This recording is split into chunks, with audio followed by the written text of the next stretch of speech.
Good morning, everybody. I'm gonna just do a little walkthrough of changing this thermostat on my 2003 Mazda Protege 5. All right, before I change it, if you guys want to know how to, it's in the thermostat housing is right here. It's located right here. But I wanted to talk about why I'm changing it. There's many of reasons why you should change one of these. These can get stuck open or closed. If it gets stuck closed, it won't allow water to circulate through the engine, which you need for cooling reasons, and it'll cause the car to overheat. Or if it gets stuck open, which I rarely see, but I believe it's possible, it will allow coolant to flow through freely, which is a good thing because it'll allow you to still drive the vehicle if you have no clue what the hell is going on. But the only thing is, if you live in northern states, like right now, it's probably like 20 degrees in the northern part of the United States, you have no heat. So this helps you keep heat in your vehicle. All right, first things first, we're going to clear out the coolant out of the system so we make less of a mess. I would say go to the lowest point of the radiator, pull these clamps out, which I would recommend replacing these. I'm going to show you what to replace these with, but I'm going to just take this off, drain all the coolant inside of this bucket here, and I don't even know what type of clamp these are called, but these are hose clamps, but there's different type of hose clamps. I like to replace those OEM looking ones with one of these called the worn hose clamp. So you could either use like I think this is a 10 millimeter socket or a flathead screwdriver and just turn it, and it just turns on real tight. It's really easy, it's really fast, and these are the best thing when it comes to hose clamps, like since sliced bread. Like, this is awesome. As you guys see, all right, I took off that hose, let it drain out as much as possible. That clamp was a little bit more unforgiving than I wanted. So I ended up using my trusty, I don't even know what this is called right now, having a brain fart, but it has a little angle. You nip it on there, you pull it off. And sometimes these holes can be very, let's say, stubborn if they've been on there for a while. So you're gonna have to use a lot of like grip strength and twist it and pull it off. You can also use vice grips to twist it, like clip on it, twist it without breaking the plastic nipple, just enough to break it loose. But other than that, it's off. And I'd recommend changing this fluid if it looks anything like mine. This is not good at all. So this all of it obviously can't come out because there's still some in the radiator, there's still some in the block, but we got some new coolant over there. So, or antifreeze is what the proper way of calling that. So yeah, we just gonna let that drain. Then I'm gonna take off this housing here. It's two bolts, there's one at the top, one at the bottom. Pull this off, and this whole mechanism right here, the housing and the hose, is gonna fall right to the floor. All right, to make a job a lot easier, I removed the fan. I used a 1/2-inch socket, which equivalents to a 13, I believe. And for this one here, these two bolts here should be a 12 millimeter. So 13 millimeter, 12 millimeter for the housing. Make sure you don't be like me here. It's got a little bit of stubborn, and I rubbed my hand against that. Woo, that hurt so bad. You ever had like a small cut and it burns? Yeah, that's me right now. But other than that, no left hands were harmed in the making of this video. So let's go ahead and get this housing off. Now that this is off, you're gonna take your little nippers here. I really don't know what this thing is called right now. I'm just calling it nipples. Or nippers. Nippers is the word I use. And I think this is probably stuck closed by the looks of it. Now that I got it out, you can see the two here. I mean, this one's bad and this one's good. You're gonna have a thermostat gasket. I recommend getting a new one of these. I'm going to try to call around and see if I can get a new one of these. I should have got one. I was just such in a rush to get the parts in the situation I was in.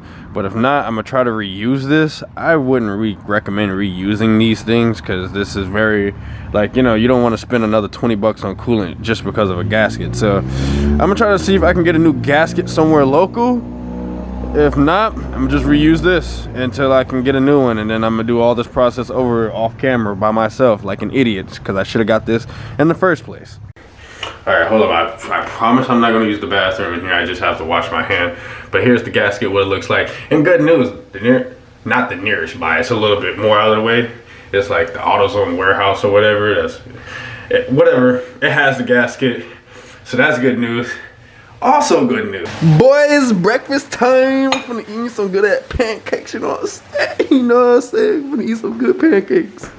All right, good morning, my child.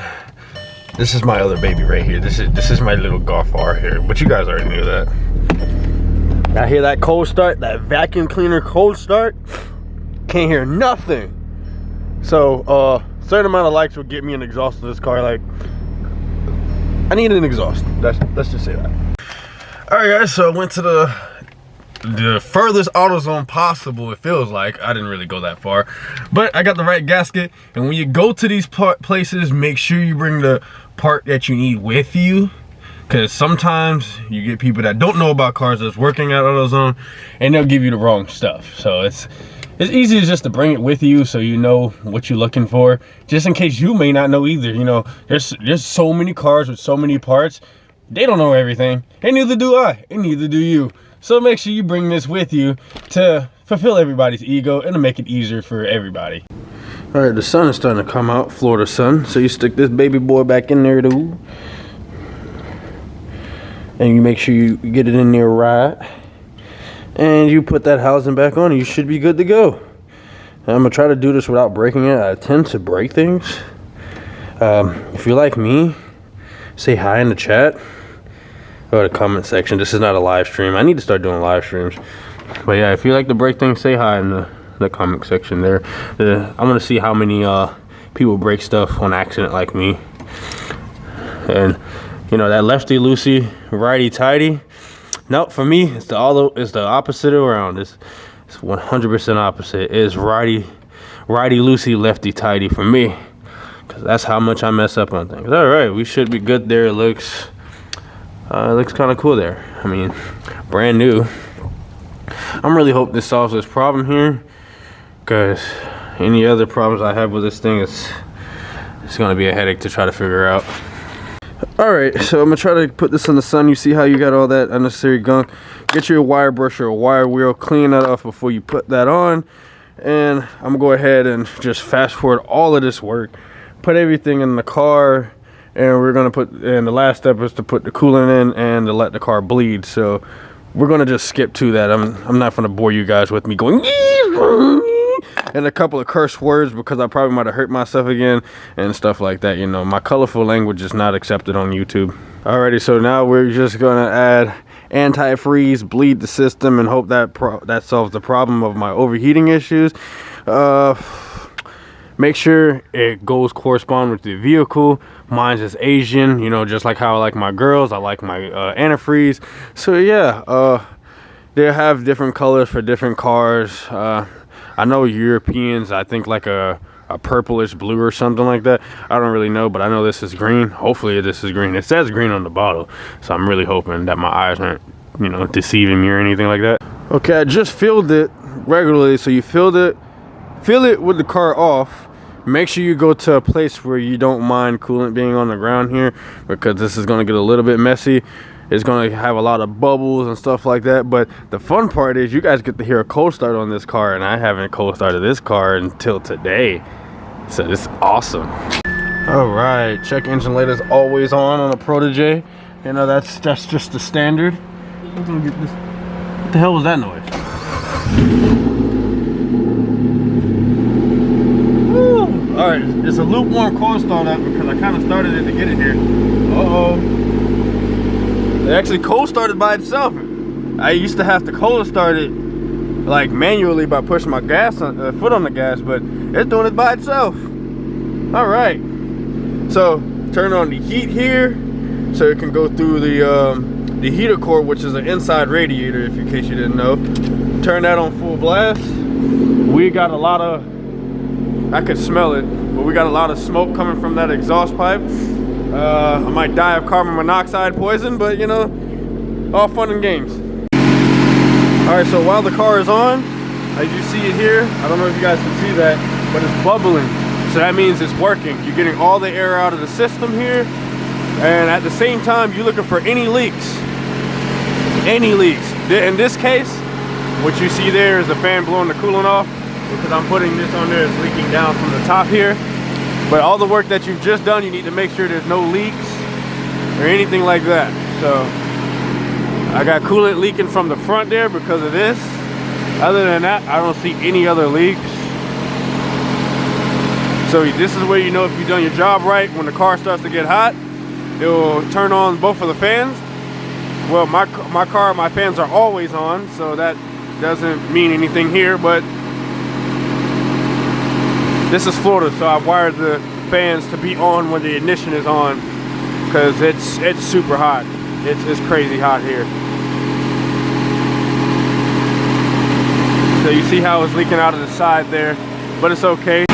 All right, so I move this contraption here while this bubbles up. Let it keep bubbling. You gotta, you know, once the car gets a certain temperature, the thermostat will open up.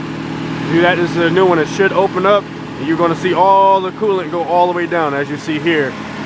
It goes all the way up, and then when it closes, it comes back up. You want to make sure you get all the air out the lines, and you want to make sure you have coolant inside of your reservoir here. I have only a little bit in here.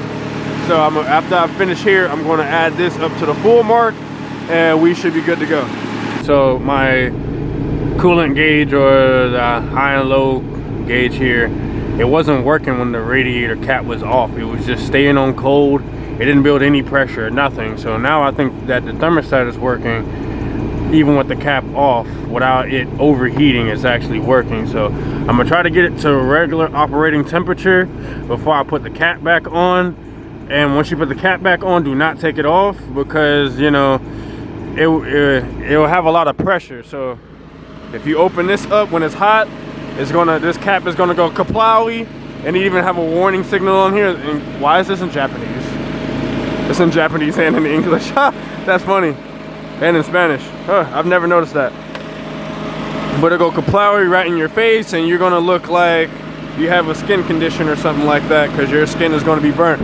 So you probably wondered how long this takes. It depends on how much air is in the system. If you see it bubbling minimally, or you don't see any bubbles coming up at all, because when you first do it, you're going to see a lot of bubbles come up, depending on especially how much coolant you have in the system already. So if you don't have any coolant in your system, or antifreeze, let's just say that, you're going to have a lot of bubbles when you first start it, and then all of a sudden it's going to have less and less bubbles. So I would say roughly like 20-30 minutes to do it, just to be for sure, and to make sure that your car doesn't overheat, you know, long term, because I'm pretty sure the average driver drives 30 minutes to work at least. So I would say let your car idle, make sure you check everything over while the car is on. You listen to it. Like mine right here is misfiring, so that's another issue I have to, you know, find out. But the car's been sitting for a while, so spark plugs, oil change, and fuel should do the job, because the car has been just sitting. So it probably might be bad fuel. This fuel been in this car and since November of last year. So yeah, that's to tell you how long this car has been sitting. Okay guys, so I'm taking it out for a drive right now. I let it idle for probably like a half an hour. I just want to see if I can get it heat up. I don't have any plates on this car, so I can't really leave my neighborhood. So let's see if I can get it heat up. I'm gonna drive around, make a ruckus in the neighborhood, because this car is really loud and my car is really low, so these speed bumps are also killing that too. But let's see if I can get it to overheat, and let's see if I can get the heat to work, because I would like to drive this car in the north again, and if the heat doesn't work, I'm gonna be very pissed. All right, my baby is back. I drove it long and far. I don't have any plates or insurance on it, so I didn't really want to have evidence of me actually driving it. So I drove around the neighborhood a lot. I drove outside the neighborhood a little bit.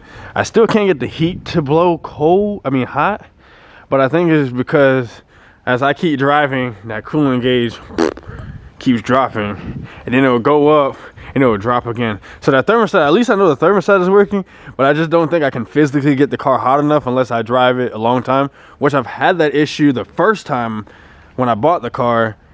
I would have to drive it like 30 to 45 minutes in order for the heat to even start to get, you know, hot. So, and when I bought this car, I lived up north, so that was a little bit very annoying.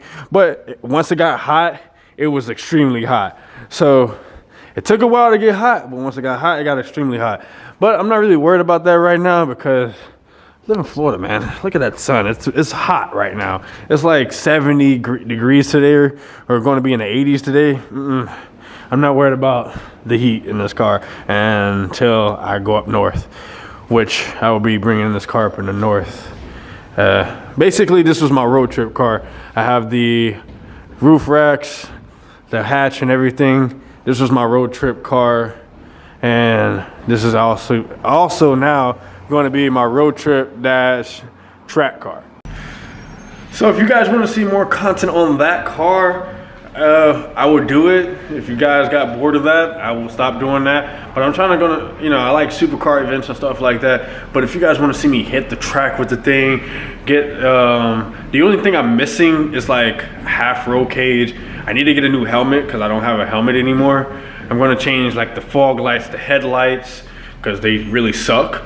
Other than that, I already got coilovers on it. I already got stickers, stiffer sway bar links and sway bars, stuff like that. I got brand new tires, nice wheels. So the car was, I got a brand new clutch in there too. Before it broke down on me, I put a brand new clutch. I put brand new bushings, brand new motor mounts. Now that I have the car, I have a brand new radiator. One brand new radiator fan, another one I got off of a crash car. APR head studs with some upgraded head gasket that somebody recommended me. I really don't remember what it was. And brand new spark plug. So everything top end wise, the head is actually rebuilt too. So it's a Mazda. I got the head off a Mazda Speed Protege, which I don't know if there's a difference between the heads. I just know it bolts on. I don't know if they have bigger cams or anything like that. But the cams and the head from the Mazda Speed Protege, I ended up rebuilding that one and putting on that car there. So the only thing I'm basically missing is a turbo kit, which I did plan on doing in the past until before the car broke down. And when the car broke down, all of that turbo stuff, I had a built motor and everything went out of the window. So if I should do that route again, if you guys want to see that, let me know in the comment section below. I will source another built motor, or I'll probably buy another block and do a built motor on that, and do a turbo setup and all the other crazy stuff, standalone ECU, everything like that. So my goal, if I do that with the car, will be just 300 horsepower because my Golf R makes damn near 4, and I don't think I need to go anywhere near as fast as that car can do at 400 horsepower all-wheel drive, where this car is front-wheel drive, no ABS, no traction control. It might have a lot of torque steer. I don't know. I've never driven this car above the 300 horsepower mark, so I'm kind of afraid my driving skills may not be able to handle that with no nicks and no crannies and no bells and whistles to keep me from crashing. But like, subscribe, share with all your friends, and I'll see you guys in another video.